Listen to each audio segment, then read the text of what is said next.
नमस्कार खबरों के इस बुलेटिन में ਤੁਹਾਡਾ स्वागत है। मैं ਹਾਂ ਪਰਮਿੰਦਰ ਸਿੰਘ। ਪਹਿਲਾਂ ਪੇਸ਼ ਨੇ ਚੋਣਵੀਆਂ ਖਬਰਾਂ।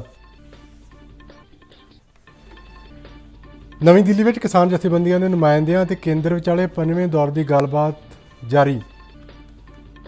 ਮੀਟਿੰਗ ਤੋਂ ਪਹਿਲਾਂ ਖੇਤੀ ਮੰਤਰੀ ਨਰਿੰਦਰ ਸਿੰਘ ਤੋਮਰ ਨੇ ਭਰੋਸਾ ਜਤਾਇਆ ਕਿ ਕਿਸਾਨ ਹਾਂ ਪੱਖੀ ਰਵੱਈਆ ਅਪਣਾਉਂਦਿਆਂ ਆਪਣਾ ਅੰਦੋਲਨ ਖਤਮ ਕਰਨਗੇ।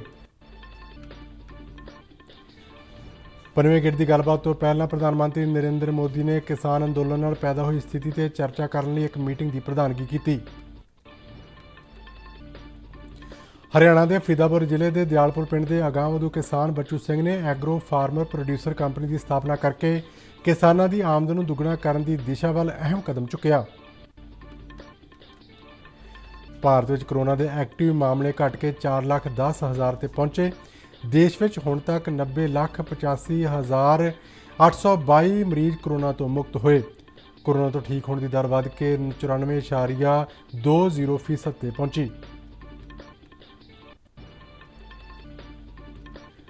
पाकिस्तानी फौज ने पुंछ जिले के बालकोट सैक्टर में LOC ते अज फिर गोलीबंदी की उलंघना की।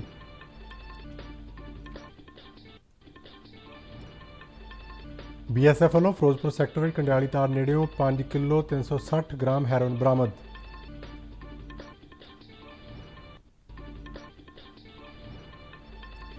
ਤੇ ਆਸਟ੍ਰੇਲੀਆ ਦੇ ਦੌਰੇ ਤੇ ਗਏ ਭਾਰਤੀ ਕ੍ਰਿਕਟ ਟੀਮ ਭਲਕੇ T20 ਲੜੀ ਦਾ ਦੂਜਾ ਮੈਚ ਖੇਡਣ ਲਈ ਅਤੇ ਲੜੀ ਤੇ ਕਬਜ਼ੇ ਦੀ ਤਿਆਰੀ ਵਿੱਚ। ਤੇ ਹੁਣ ਖਬਰਾਂ ਵਿਸਥਾਰ ਨਾਲ।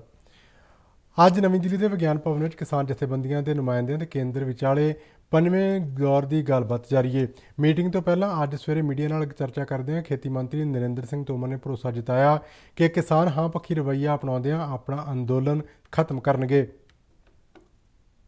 बैठक में जो बात होगी उसी पर भरोसा किया जा सकता है और कुल मिला के मैं तो आशावान हूं कि निश्चित रूप से किसान सकारात्मक दिशा में सोचेंगे और आंदोलन का रास्ता छोड़ेंगे। ਇਸ ਤੋਂ ਪਹਿਲਾਂ ਖੇਤੀ ਕਾਨੂੰਨਾਂ ਨੂੰ ਲੈ ਕੇ ਅੰਦੋਲਨ ਕਰ ਰਹੇ ਕਿਸਾਨਾਂ ਤੇ ਕੇਂਦਰ ਸਰਕਾਰ ਦੇ ਮੰਤਰੀਆਂ ਵਿਚਾਲੇ 4 ਗੇੜਾਂ ਦੀ ਗੱਲਬਾਤ ਹੋ ਚੁੱਕੀ ਹੈ, ਜੋ ਸੁਹਿਰਦ ਪਾਰਦਰਸ਼ੀ ਅਤੇ ਖੁੱਲ੍ਹੇ ਮਾਹੌਲ ਵਿੱਚ ਹੋਈ। 40 ਕਿਸਾਨ ਜਥੇਬੰਦੀਆਂ ਦੇ ਨੁਮਾਇੰਦਿਆਂ ਨੇ ਕੇਂਦਰੀ ਖੇਤੀ ਮੰਤਰੀ ਨਰਿੰਦਰ ਸਿੰਘ ਤੋਮਰ, ਰੇਲ ਮੰਤਰੀ ਪੀਯੂਸ਼ ਗੋਇਲ ਅਤੇ ਵਣਜ ਰਾਜ ਮੰਤਰੀ ਸੋਮ ਪ੍ਰਕਾਸ਼ ਨਾਲ ਖੇਤੀ ਕਾਨੂੰਨਾਂ ਦੇ ਵੱਖ-ਵੱਖ ਬਿੰਦੂਆਂ ਤੇ ਆਪਣੇ ਤੌਖਲਿਆਂ ਤੇ ਵਿਚਾਰ ਚਰਚਾ ਕੀਤੀ। ਖੇਤੀ ਮੰਤਰੀ ਨੇ ਇਸ ਗੱਲਬਾਤ ਦੌਰਾਨ ਕਿਸਾਨਾਂ ਦੀ ਭਲਾਈ ਪ੍ਰਤੀ ਸਰਕਾਰ ਦੀ ਵਚਨਬੱਧਤਾ ਨੂੰ ਦੁਹਰਾਇਆ। ਉਹਨਾਂ ਕਿਸਾਨ ਨੁਮਾਇੰਦੇ ਨੂੰ ਅਪੀਲ ਕੀਤੀ ਕਿ ਉਹ ਆਪਣੇ ਵਿਚਾਰ ਰੱਖਣ ਅਤੇ ਜਿਨ੍ਹਾਂ ਮੁੱਦਿਆਂ ਤੇ ਉਹਨਾਂ ਨੂੰ ਕਿਸੇ ਤਰ੍ਹਾਂ ਦੀ ਸ਼ੰਕਾ ਹੈ ਉਹਨਾਂ ਦੀ ਨਿਸ਼ਾਨਦੇਹੀ ਕਰਨ। ਉਹਨਾਂ ਵਾਰ-ਵਾਰ ਕਿਸਾਨ ਜਥੇਬੰਦੀ ਨੂੰ ਭਰੋਸਾ ਦਿਵਾਇਆ ਕਿ ਜਿਣਸਾਂ ਦਾ ਘੱਟੋ-ਘੱਟ ਸਮਰਥਨ ਮੁੱਲ ਜਾਰੀ ਰਹੇਗਾ ਤੇ ਕਿਸਾਨਾਂ ਨੂੰ ਇਹ ਡਰ ਆਪਣੇ ਮਨਾਂ ਚੋਂ ਕੱਢ ਦੇਣਾ ਚਾਹੀਦਾ ਹੈ ਕਿ MSP ਖਤਮ ਕਰ ਦਿੱਤੀ ਜਾਵੇਗੀ। ਨਵੀਂ ਦਿੱਲੀ ਵਿੱਚ ਅੱਜ 5ਵੇਂ ਗੇੜ ਦੀ ਗੱਲਬਾਤ ਤੋਂ ਪਹਿਲਾਂ ਪ੍ਰਧਾਨ ਮੰਤਰੀ ਨਰਿੰਦਰ ਮੋਦੀ ਨੇ ਕਿਸਾਨ ਅੰਦੋਲਨ ਨਾਲ ਪੈਦਾ ਹੋਈ ਸਥਿਤੀ ਤੇ ਚਰਚਾ ਕਰਨ ਲਈ ਇੱਕ ਮੀਟਿੰਗ ਦੀ ਪ੍ਰਧਾਨਗੀ ਕੀਤੀ। ਇਸ ਮੀਟਿੰਗ ਵਿੱਚ ਗ੍ਰਹਿ ਮੰਤਰੀ ਅਮਿਤ ਸ਼ਾਹ, ਰੱਖਿਆ ਮੰਤਰੀ ਰਾਜਨਾਥ ਸਿੰਘ, ਖੇਤੀ ਮੰਤਰੀ ਨਰਿੰਦਰ ਸਿੰਘ ਤੋਮਰ ਅਤੇ ਵਣਜ ਮੰਤਰੀ ਪੀਯੂਸ਼ ਗੋਇਲ ਸ਼ਾਮਲ ਹੋਏ। ਸੂਤਰਾਂ ਅਨੁਸਾਰ ਇਹਨਾਂ ਮੰਤਰੀਆਂ ਨੇ ਕਿਸਾਨ ਅੰਦੋਲਨ ਦੇ ਮੁੱਦੇ ਤੇ ਪ੍ਰਧਾਨ ਮੰਤਰੀ ਨੂੰ ਤਾਜ਼ਾ ਸਥਿਤੀ ਤੋਂ ਜਾਣੂ ਕਰਵਾਇਆ।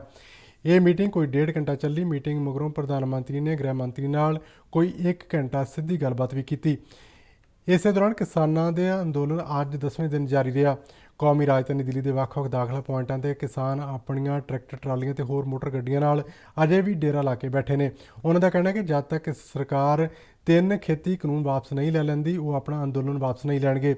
ਕੁਝ ਕਿਸਾਨ ਜਥੇਬੰਦੀਆਂ ਨੇ 5ਵੇਂ ਗੇੜ ਦੀ ਮੀਟਿੰਗ ਤੋਂ ਬਾਅਦ ਕੋਈ ਹੱਲ ਨਾ ਨਿਕਲਣ ਦੀ ਸੂਰਤ ਵਿੱਚ 8 ਦਸੰਬਰ ਨੂੰ ਭਾਰਤ ਬੰਦ ਦਾ ਸੱਦਾ ਦੇਣ ਦੀ ਗੱਲ ਕਹੀ ਹੈ।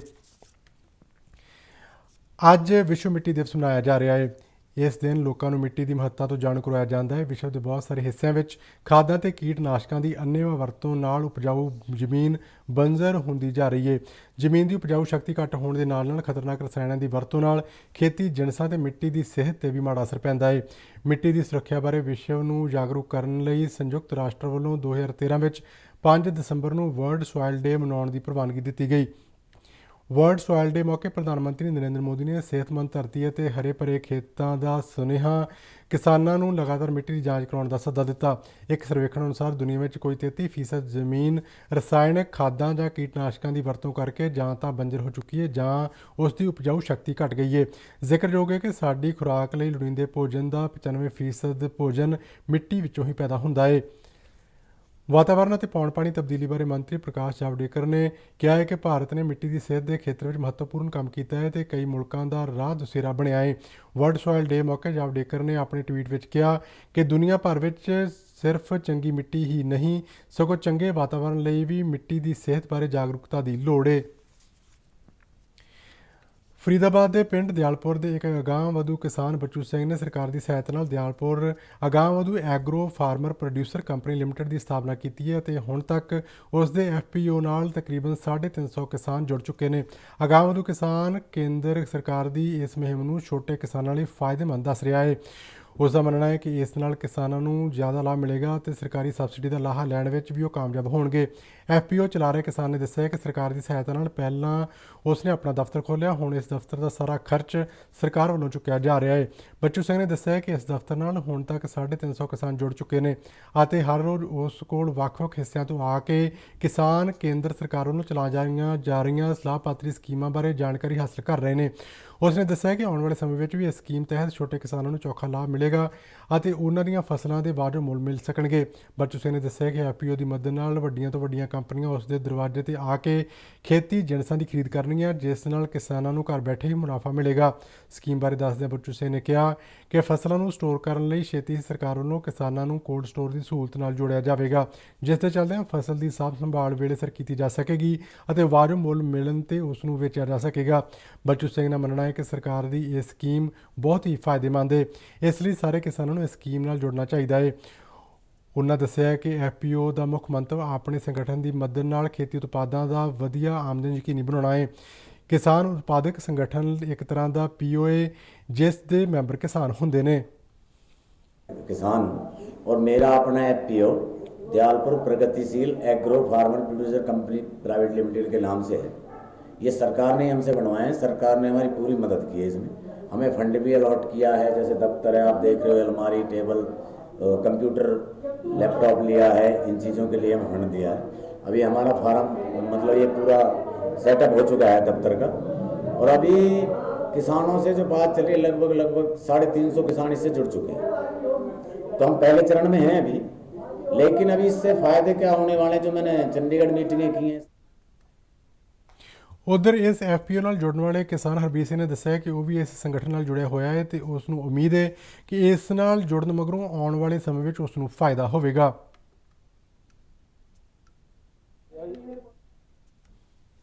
आगे भी जो फायदा होगा वो पता चलता रहेगा, जैसा भी हम इनके साथ जुड़ के काम कर रहे हैं। ਭਾਰਤ ਵਿੱਚ ਕਰੋਨਾ ਦੇ ਐਕਟਿਵ ਮਾਮਲੇ ਅੱਜ ਘਟ ਕੇ 4,10,000 ਤੇ ਪਹੁੰਚ ਗਏ ਨੇ। ਇਹ ਪਿਛਲੇ 136 ਦਿਨਾਂ ਵਿੱਚ ਐਕਟਿਵ ਮਾਮਲਿਆਂ ਦੀ ਸਭ ਤੋਂ ਘੱਟ ਸੰਖਿਆ ਹੈ। ਇਸ ਸਾਲ 22 ਜੁਲਾਈ ਨੂੰ ਐਕਟਿਵ ਮਾਮਲਿਆਂ ਦੀ ਸੰਖਿਆ 4,11,000 ਸੀ।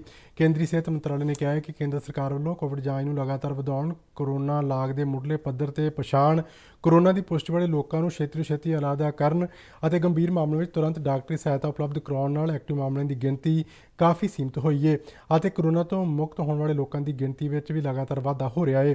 ਸਰਕਾਰੀ ਅੰਕੜਿਆਂ ਅਨੁਸਾਰ ਦੇਸ਼ ਵਿੱਚ ਕੋਵਿਡ-19 ਮਾਮਲਿਆਂ ਦੀ ਸੰਖਿਆ ਕੁੱਲ ਮਾਮਲਿਆਂ ਦਾ 4.26% ਹੈ। ਪਿਛਲੇ 8 ਦਿਨਾਂ ਵਿੱਚ ਨਵੇਂ ਮਾਮਲਿਆਂ ਦੇ ਮੁਕਾਬਲੇ ਠੀਕ ਹੋਣ ਵਾਲੇ ਮਾਮਲਿਆਂ ਦੀ ਸੰਖਿਆ ਵੱਧ ਦਰਜ ਕੀਤੀ ਗਈ ਹੈ। 10 ਸੂਬਿਆਂ ਤੇ ਕੇਂਦਰ ਸ਼ਾਸਿਤ ਪ੍ਰਦੇਸ਼ਾਂ ਵਿੱਚ ਹਾਲ ਹੀ ਵਿੱਚ ਠੀਕ ਹੋਣ ਵਾਲਿਆਂ ਦੀ ਦਰ 78.06% ਹੈ। ਇਸੇ ਦੌਰਾਨ ਬੀਤੇ ਦਿਨ ਦੇਸ਼ ਵਿੱਚ 36,652 ਨਵੇਂ ਕਰੋਨਾ ਮਾਮਲੇ ਦਰਜ ਹੋਏ, ਜਿਸ ਮਗਰੋਂ ਕਰੋਨਾ ਦੀ ਪੁਸ਼ਟੀ ਵਾਲੇ ਕੁੱਲ ਮਾਮਲਿਆਂ ਦੀ ਸੰਖਿਆ 96,08,000 ਤੋਂ ਪਾਰ ਹੋ ਗਈ ਹੈ। ਬੀਤੇ 24 ਘੰਟਿਆਂ ਦੌਰਾਨ ਦੇਸ਼ ਵਿੱਚ 512 ਕਰੋਨਾ ਮਰੀਜ਼ਾਂ ਦੀ ਮੌਤ ਹੋਣ ਤੋਂ ਬਾਅਦ ਹੁਣ ਤੱਕ ਇਸ ਮਹਾਮਾਰੀ ਕਾਰਨ 1,39,700 ਲੋਕਾਂ ਦੀਆਂ ਜਾਨਾਂ ਜਾ ਚੁੱਕੀਆਂ ਨੇ। ਇਸ ਸਮੇਂ ਦੌਰਾਨ 42,533 ਕਰੋਨਾ ਮਰੀਜ਼ ਸਿਹਤਯਾਬ ਵੀ ਹੋਏ ਨੇ। ਕਰੋਨਾ ਤੋਂ ਠੀਕ ਹੋਣ ਦੀ ਦਰ ਵੱਧ ਕੇ 94.20% ਤੱਕ ਪਹੁੰਚ ਗਈ ਹੈ। ਹੁਣ ਤੱਕ 90,58,822 ਮਰੀਜ਼ ਕਰੋਨਾ ਤੋਂ ਮੁਕਤ ਹੋ ਚੁੱਕੇ ਨੇ। ਪਾਕਿਸਤਾਨੀ ਫੌਜ ਵੱਲੋਂ ਜੰਮੂ ਅਤੇ ਕਸ਼ਮੀਰ ਦੇ ਪੁੰਛ ਜ਼ਿਲ੍ਹੇ ਦੇ ਬਾਲਾਕੋਟ ਸੈਕਟਰ ਵਿੱਚ LOC ਤੇ ਅੱਜ ਫਿਰ ਗੋਲੀਬੰਦੀ ਦੀ ਉਲੰਘਣਾ ਕੀਤੀ ਗਈ। ਇੱਕ ਰੱਖਿਆ ਬੁਲਾਰੇ ਨੇ ਜੰਮੂ ਵਿੱਚ ਦੱਸਿਆ ਕਿ ਪਾਕਿਸਤਾਨ ਨੇ 11:40 ਤੇ ਬਿਨਾਂ ਭੜਕਾਹਟ ਤੇ ਛੋਟੇ ਹਥਿਆਰਾਂ ਨਾਲ ਫਾਇਰਿੰਗ ਕੀਤੀ ਅਤੇ ਮੋਰਟਾਰ ਦੇ ਗੋਲੇ ਦਾਗੇ। ਭਾਰਤੀ ਫੌਜ ਵੱਲੋਂ ਪਾਕਿਸਤਾਨ ਦੀ ਇਸ ਹਿਮਾਕਤ ਦਾ ਮੂੰਹ ਤੋੜ ਜਵਾਬ ਦਿੱਤਾ ਗਿਆ। ਇਸ ਤੋਂ ਇਲਾਵਾ ਪਾਕਿਸਤਾਨੀ ਰੇਂਜਰਾਂ ਨੇ ਕਠੂਆ ਜ਼ਿਲ੍ਹੇ ਵਿੱਚ ਕੌਮਾਂਤਰੀ ਸਰਹੱਦ ਤੇ ਵੀ ਰਿਹਾਇਸ਼ੀ ਇਲਾਕਿਆਂ ਨੂੰ ਨਿਸ਼ਾਨਾ ਬਣਾ ਕੇ ਫਾਇਰਿੰਗ ਕੀਤੀ। BSF ਨੇ ਇਸ ਫਾਇਰਿੰਗ ਦਾ ਮੂੰਹ ਤੋੜਵਾਂ ਜਵਾਬ ਦਿੱਤਾ। BSF ਵੱਲੋਂ ਅੱਜ ਫਿਰੋਜ਼ਪੁਰ ਸੈਕਟਰ ਵਿੱਚ ਕੰਡਿਆਲੀ ਤਾਰ ਨੇੜਿਓਂ 5 ਕਿਲੋ 360 ਗ੍ਰਾਮ ਹੈਰੋਇਨ ਬਰਾਮਦ ਕੀਤੀ ਗਈ। BSF ਦੇ ਪੰਜਾਬ ਫਰੰਟੀਅਰ ਹੈੱਡਕੁਆਟਰ ਵੱਲੋਂ ਜਾਰੀ ਪ੍ਰੈਸ ਰਿਲੀਜ਼ ਵਿੱਚ ਕਿਹਾ ਗਿਆ ਹੈ ਕਿ BSF ਦੇ 136 ਬਟਾਲੀਅਨ ਦੇ ਜਵਾਨਾਂ ਨੇ ਇੱਕ ਵਾਰ ਫਿਰ ਰਾਸ਼ਟਰ ਵਿਰੋਧੀ ਅਨਸਰਾਂ ਵੱਲੋਂ ਹੈਰੋਇਨ ਦੀ ਤਸਕਰੀ ਨੂੰ ਨਾਕਾਮ ਕਰਦਿਆਂ ਹੈਰੋਇਨ ਦੇ 5 ਪੈਕਟ ਬਰਾਮਦ ਕਰਨ ਵਿੱਚ ਸਫਲਤਾ ਹਾਸਲ ਕੀਤੀ ਹੈ। BSF ਵੱਲੋਂ ਚਾਲੂ ਵਾਰੇ ਦੌਰਾਨ ਹੁਣ ਤੱਕ 486 ਕਿਲੋਗ੍ਰਾਮ ਤੋਂ ਵੱਧ ਹੈਰੋਇਨ ਬਰਾਮਦ ਕੀਤੀ ਜਾ ਚੁੱਕੀ ਹੈ। ਫਾਜ਼ਿਲਕਾ ਵਿੱਚ ਬੱਸਾਂ ਦੇ ਰੂਟਾਂ ਵਿੱਚ ਵਾਧੇ ਨਾਲ ਲੋਕਾਂ ਨੂੰ ਇੱਕ ਵੱਡੀ ਸਹੂਲਤ ਮਿਲੇਗੀ। ਆਜ਼ਾਦੀ ਤੋਂ ਬਾਅਦ ਪਹਿਲੀ ਵਾਰ ਫਾਜ਼ਿਲਕਾ ਤੋਂ 8 ਰੂਟਾਂ ਤੇ ਬੱਸਾਂ ਚੱਲ ਸਕਣਗੀਆਂ। ਫਾਜ਼ਿਲਕਾ ਦਾ ਨਵਾਂ ਬੱਸ ਸਟੈਂਡ 26 ਜਨਵਰੀ ਨੂੰ ਲੋਕਾਂ ਨੂੰ ਸਮਰਪਿਤ ਕੀਤਾ ਜਾਵੇਗਾ। ਫਾਜ਼ਿਲਕਾ ਬੱਸ ਸਟੈਂਡ ਸ਼ਹਿਰ ਦੇ ਟਰੱਕ ਯੂਨੀਅਨ ਚੌਂਕ ਅਤੇ ਜ਼ਿਲ੍ਹਾ ਮੈਜਿਸਟਰੇਟ ਦਫ਼ਤਰ ਦੇ ਸਾਹਮਣੇ ਬਣਾਇਆ ਜਾ ਰਿਹਾ ਹੈ। 5 ਕਰੋੜ ਰੁਪਏ ਦੀ ਲਾਗਤ ਨਾਲ ਬਣਨ ਵਾਲੇ ਇਸ ਬੱਸ ਸਟੈਂਡ ਤੋਂ 8 ਰੂਟਾਂ ਲਈ ਬੱਸਾਂ ਚਾਲੂ ਕੀਤੀਆਂ ਜਾਣਗੀਆਂ। ਮੌਜੂਦਾ ਸਮੇਂ ਸਿਰਫ 3 ਰੂਟਾਂ ਤੇ ਹੀ ਬੱਸਾਂ ਚੱਲ ਰਹੀਆਂ ਸਨ। ਸ਼ਹਿਰ ਵਿੱਚ ਨਵੇਂ ਬੱਸ ਅੱਡੇ ਦੇ ਚਾਲੂ ਹੋਣ ਤੋਂ ਬਾਅਦ ਫਲਾਈਓਵਰ ਨੇੜੇ ਹੋਣ ਵਾਲੇ ਵੱਡੇ ਹਾਦਸਿਆਂ ਨੂੰ ਵੀ ਰੋਕਿਆ ਜਾ ਸਕੇਗਾ। ਫਾਜ਼ਿਲਕਾ ਦੇ ਮੰਡੀ ਬੋਰਡ ਦੇ SDO ਸੁਖਜਿੰਦਰ ਸਿੰਘ ਨੇ ਕਿਹਾ ਕਿ ਫਾਜ਼ਿਲਕਾ ਬੱਸ ਅੱਡੇ ਦਾ ਨਿਰਮਾਣ ਲੰਬੇ ਸਮੇਂ ਤੋਂ ਚੱਲ ਰਿਹਾ ਸੀ ਅਤੇ ਕੁਝ ਸਾਲ ਕੋਰਟ ਕੇਸ ਕਰਕੇ ਇਸ ਨੂੰ ਬੰਦ ਕਰਨਾ ਪਿਆ। ਹੁਣ ਕਲੀਅਰੈਂਸ ਤੋਂ ਬਾਅਦ ਇਸ ਬੱਸ ਅੱਡੇ ਨੂੰ 26 ਜਨਵਰੀ ਨੂੰ ਚਾਲੂ ਕੀਤਾ ਜਾਵੇਗਾ। ਫਾਜ਼ਿਲਕਾ ਦਾ ਜਿਹੜਾ ਨਵੇਂ ਬੱਸ ਸਟੈਂਡ ਦਾ ਨਿਰਮਾਣ ਚੱਲ ਰਿਹਾ ਸੀਗਾ, ਇਹ ਕੋਰਟ ਕੇਸ ਕਰਕੇ ਤਕਰੀਬਨ 2 ਸਾਲ ਲੇਟ ਹੈਗਾ ਤੇ ਪਿਛਲੇ ਸਾਲ ਅਗਸਤ 2019 ਚ ਅਸੀਂ ਸ਼ੁਰੂ ਕੀਤਾ ਸੀ ਤੇ ਕਰੋਨਾ ਕਰਕੇ ਵੀ ਥੋੜਾ ਟਾਈਮ ਪੀਰੀਅਡ ਕਰਕੇ ਇਹ ਕੰਮ ਡਿਲੇ ਹੋ ਗਿਆ। ਪਰ ਹੁਣ ਅਸੀਂ ਇਹ ਜਨਵਰੀ ਟੈਂਟੇਟਿਵ ਡੇਟ ਰੱਖੀ ਹੈ ਵੀ ਜਨਵਰੀ 2021 ਨੂੰ ਅਸੀਂ ਫਾਜ਼ਿਲਕਾ ਦੀ ਪਬਲਿਕ ਨੂੰ ਹੈਂਡ ਓਵਰ ਕਰ ਦਾਂਗੇ। ਆਪਣੇ ਆਸਟ੍ਰੇਲੀਆ ਦੌਰੇ ਦੌਰਾਨ ਭਾਰਤੀ ਕ੍ਰਿਕਟ ਟੀਮ 3 ਦਿਨਾਂ ਮੈਚਾਂ ਦੀ ਲੜੀ ਵਿੱਚ ਹਾਰ ਤੋਂ ਬਾਅਦ ਮੁੜ ਮੁਕਾਬਲੇ ਵਿੱਚ ਆਉਂਦੇ ਨਜ਼ਰ ਆ ਰਹੀ ਹੈ। ਉਸਨੇ 1 ਦਿਨਾਂ ਮੈਚਾਂ ਦੀ ਲੜੀ ਦੇ ਤੀਜੇ ਅਤੇ ਅੰਤਿਮ ਮੈਚ ਤੋਂ ਬਾਅਦ ਬੀਤੇ ਦਿਨ T20 ਲੜੀ ਦੇ ਪਹਿਲੇ ਮੈਚ ਵਿੱਚ ਵੀ ਆਸਟ੍ਰੇਲੀਆ ਨੂੰ ਹਰਾ ਕੇ ਵਾਪਸੀ ਦਾ ਸੰਕੇਤ ਦਿੱਤਾ। ਭਾਰਤ ਤੇ ਆਸਟ੍ਰੇਲੀਆ ਦੀਆਂ ਟੀਮਾਂ ਵਿਚਾਲੇ 3 T20 ਮੈਚਾਂ ਦੀ ਲੜੀ ਦਾ ਦੂਜਾ ਮੈਚ ਭਲਕੇ ਸਿਡਨੀ ਵਿੱਚ ਹੋਣਾ ਹੈ ਅਤੇ ਭਾਰਤੀ ਟੀਮ ਨੇ ਇਸ ਵਾਸਤੇ ਆਪਣੀ ਕਮਰ ਕੱਸ ਲਈ ਹੈ ਤੇ ਉਹ ਹਰ ਹਾਲ ਕੱਲ੍ਹ ਦਾ ਮੈਚ ਜਿੱਤ ਕੇ T20 ਲੜੀ ਤੇ ਕਾਬਜ਼ ਹੋਣ ਦੀ ਕੋਸ਼ਿਸ਼ ਕਰੇਗਾ। ਦੋਵੇਂ ਟੀਮਾਂ ਵੱਲੋਂ ਕੋਈ ਤਬਦੀਲੀਆਂ ਕੀਤੇ ਜਾਣ ਦੀ ਸੰਭਾਵਨਾ ਹੈ। ਆਸਟ੍ਰੇਲੀਆ ਦੇ ਕਪਤਾਨ ਐਰਨ ਫਿੰਚ ਦੇ ਸੱਟ ਲੱਗਣ ਕਾਰਨ ਉਹਨਾਂ ਦੇ ਦੂਜੇ T20 ਮੈਚ ਵਿੱਚ ਖੇਡਣ ਦੀਆਂ ਸੰਭਾਵਨਾਵਾਂ ਘੱਟ ਨੇ। ਇੱਧਰ ਭਾਰਤ ਵੱਲੋਂ ਵੀ ਜਸਪ੍ਰੀਤ ਬੁਮਰਾਹ ਨੂੰ ਦੁਬਾਰਾ ਮੈਦਾਨ ਵਿੱਚ ਲਿਆਂਦਾ ਜਾ ਸਕਦਾ ਹੈ, ਜਦਕਿ ਮੁਹੰਮਦ ਸ਼ਮੀ ਨੂੰ ਆਉਣ ਵਾਲੇ ਟੈਸਟ ਲੜੀ ਦੇ ਮੱਦੇਨਜ਼ਰ ਬ੍ਰੇਕ ਦਿੱਤੀ ਜਾ ਸਕਦੀ ਹੈ। ਰਵਿੰਦਰ ਜਡੇਜਾ ਭਲਕੇ ਹੋਣ ਵਾਲੇ ਮੈਚ ਵਿੱਚ ਨਹੀਂ ਖੇਡਣਗੇ, ਜਦਕਿ ਸ਼ਾਰਦੁਲ ਠਾਕੁਰ ਮੈਚ ਵਿੱਚ ਵਾਪਸੀ ਕਰ ਰਹੇ ਨੇ। ਤੇ ਇਸ ਦੇ ਨਾਲ ਇਸ ਬੁਲੇਟਿਨ ਦੀਆਂ ਖਬਰਾਂ ਖਤਮ ਹੋਈਆਂ। ਆਗਿਆ ਦਿਓ, ਨਮਸਕਾਰ।